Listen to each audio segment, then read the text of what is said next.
This next one was written into the Metro, which is a newspaper and website here in the UK. It's a letter submitted by a reader who refers to him or herself as Cerberus. The title is Game Pass Truly Unbeatable? I watched the Microsoft E3 showcase last weekend and once again came away with the impression that they are going to win this generation. I'd go further and suggest that they will go on to dominate the entire video games industry, likely putting Sony out of business sooner or later. I don't say this as an Xbox fanboy, but as someone that has no interest in anything they showed and has no intention of buying an Xbox console anytime soon. My personal preferences, though, I realise, have nothing to do with it. Not now that Microsoft has found the secret to success in gaming: value for money. I have seen many people categorise Microsoft as having an unfair advantage because they are such a rich company. But although it's a silly word to use, there's no doubt it's a huge advantage that Sony does not and will never have. Since all is fair in love and console wars, Microsoft are simply using that advantage in the most sensible way possible, and I really don't see any other way around it. What worries me is just how predictable and unimaginative all their games are so far. Halo and Forza Horizon are very well known entities, and everything else seems to be primarily first person western role players and multiplayer games. I don't know what Microsoft meant by this being their most diverse first party lineup ever, but in terms of genres and country of origin, it would hardly be less divisive. Fool that I am, I imagine that E3 might be when we finally announced a Japanese first party studio, but no, nothing. I realise they have won since they bought Bethesda, but that's essentially by accident. There's still been no attempt to engage with Japan and no attempt to have a studio from Europe, South America, or anywhere else. I don't think Microsoft even think of this as a problem, and if they've not addressed it yet, I don't see any reason to think they ever will. So, we have a pretty clear pair of alternatives. Microsoft's much less interest in first party games and Game Pass versus Sony and their critically acclaimed exclusives for £70. The problem here is that the only sense choice for some that isn't some kind of video obsessive is Microsoft. As good as most, but not all, Sony first party games are, as soon as you buy 3 or 4, you begin to realise how much better value Game Pass is. I hate this though. It reduces gaming to a question of quantity versus quality, and most people are always going to choose quantity. There's not a single argument for Xbox over Sony that doesn't involve it being better value. The number of people choosing an Xbox Series X over PlayStation 5 because of the quality of the exclusives is infinitesimally small, and with good reason. Apart from anything, there are no Xbox Series X exclusives yet. So at the very best, you're preferring it on the hope that Xbox Infinite isn't as bad as it looks, or that Starfield is what you imagine it to be. Even though that could be radically different to what it is, because Bethesda hasn't shown anything yet. So that comes to Cerberus. Oh, I'm really sorry, there is a little bit on the next page here. Microsoft is going to win because of the volume of content it can provide for a reasonable price, and I think it's naive to think that Sony can compete simply on the quality of its games. God of War and War Co is good, but it's not that good. This saddens me, and yet I see no way out except Sony creating their own Game Pass, which I'm sure they can't afford to do. I just don't see a long-term future for them.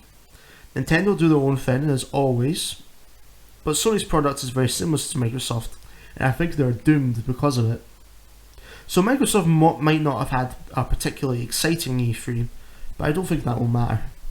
In fact, I don't think anything will ever matter for them other than keeping Game Pass good value.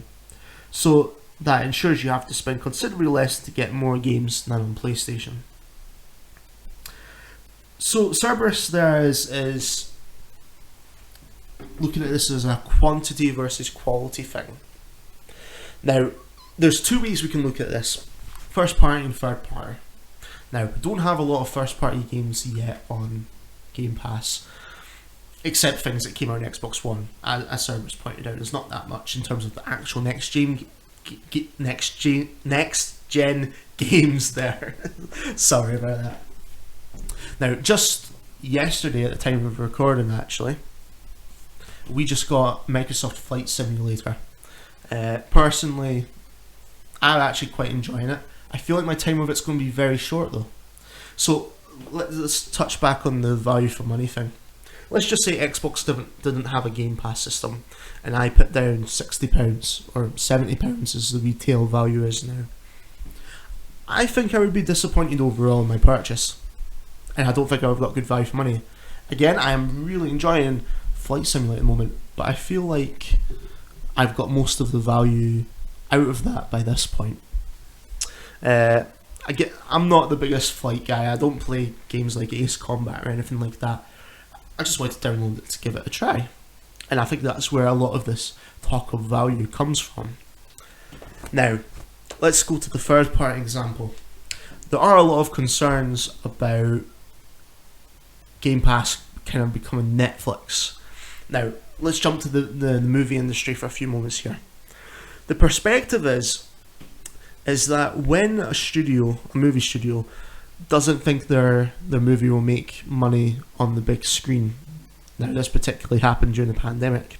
Netflix was seen, or Amazon, is seen as the dumping ground of sorts for these kind of titles. They can get their money up front from Netflix in exchange for letting their movie be played on their service, or Amazon.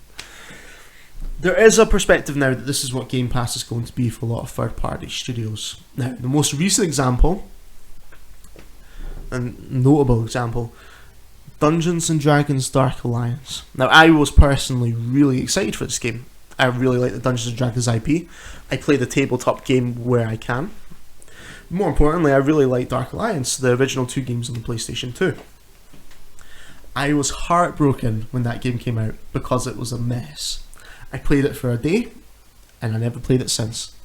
Now, the game was announced while I was still on PlayStation 4, and I was ready to put down money for that game. I would never pre-order, I don't pre-order, but I was ready to buy it day one. There's very rarely games I buy day one now. It has to be a particular example. Usually I can wait for a game to go on sale. But I was heartbroken. All I could think was, if it wasn't for Game Pass,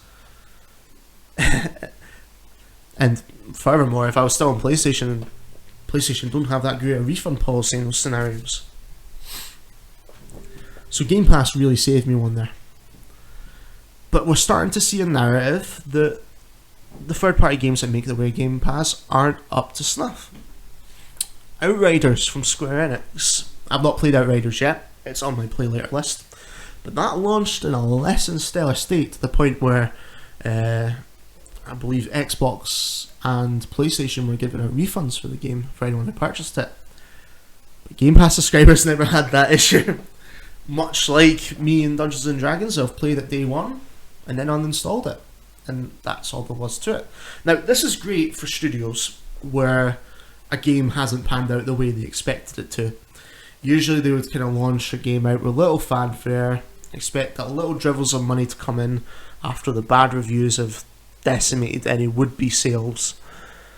But now with Game Pass, that's not necessarily a problem. Now that's great for the studios, but bad for us. Because at the moment Xbox is in the future going to have a really strong slate of first-party titles, it leaves a void to be filled by these third-party entries. And the fear is that Microsoft's going around and buying these up for the sake of content. And we're going to end up with a situation like Netflix. Netflix gets dozens, hundreds of TV shows and movies on a monthly, yearly basis. But for every 10 movies that go on to Netflix, 9 of them are usually drivel. They're usually horrible. You'll get one good one. For every Witcher out there, there's something like, I don't know. I'm not gonna trash on any particular names, mainly because I can't think of any at the moment. But when I'm browsing through Netflix, they all just skim by me. Heard that's rubbish. Heard that's rubbish. Oh, Witcher. Heard that's rubbish. Heard that's rubbish. So I think the fear a lot of us have is that Xbox is going to become this sort of dumping ground. Now, I think as the subscription service grows now, as we talked about in our first episode, I think it's going to grow considerably. I'm I'm thinking 50 million at some point during this generation. I think we will reach a point where it is all just Xbox first party games. Mainly because obviously it costs license fees to put other games on the Game Pass. I think it will have a home still for indie titles. I think you will find indie studios developing specifically for Game Pass, and then Steam, PlayStation will just be additional revenue along with that.